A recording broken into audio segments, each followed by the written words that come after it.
আমরা সপ্তম শ্রেণীর প্রথম পর্যায়ক্রমিক মূল্যায়নের সংস্কৃতের 2 নম্বর স্কুলের প্রশ্নের উত্তরগুলো আলোচনা করব। একে আছে বাংলা ভাষায় অনুবাদ করো, আয়তে আছে সুনীল আকাশ, 2 আছে বিশাল বারিধি, 3 পুষ্পিতায়া লতায়া, 4 পবিত্রে সরোবরে প্রফুল্লানাং কুমুদানাং শোভা, 5 রম্যে কাননে বিহগানাং মধুরং কুজনম। তাহলে সুনীল আকাশ মানে সুনীল আকাশে লিখবে, 2 বিশাল বারিধি মানে বিশাল সমুদ্র, 3 পুষ্পিতায়া লতায়া মানে লতাতে ফুলগুলি, 4 পবিত্রে সরোবরে প্রফুল্লানাং কুমুদানাং শোভা মানে পবিত্র সরোবরে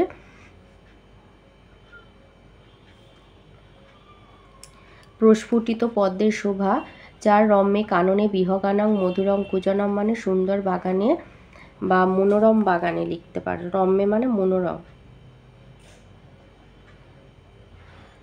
মনোরম বাগানে পাখিরা মধুর স্বরে কুজন করছে।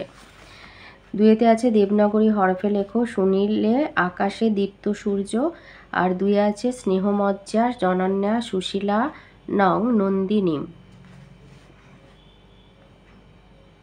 তো এইভাবে লিখে দেবে।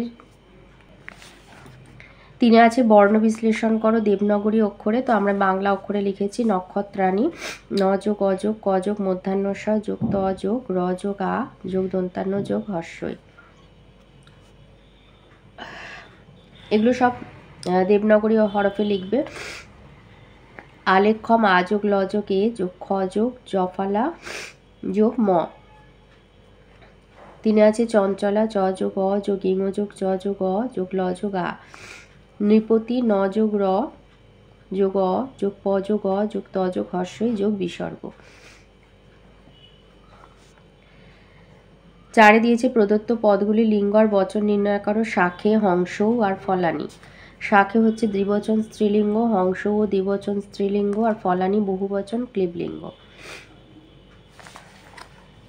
5 আছে অশুদ্ধি সংশোধন করো, পূজ্যা শিক্ষক সুশীলৌ ছাত্র মধুরং ফলানি।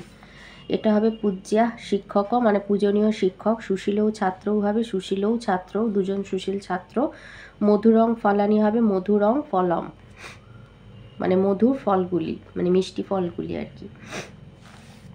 6 দিয়েছে বচন কাকে বলে, বচন কত প্রকার ও কি কি লিখবে। বচনের অর্থ হচ্ছে সংখ্যা, যার দ্বারা কোনো বস্তু বিষয় বা পদার্থের সংখ্যা বোঝায় তাকে বচন বলে।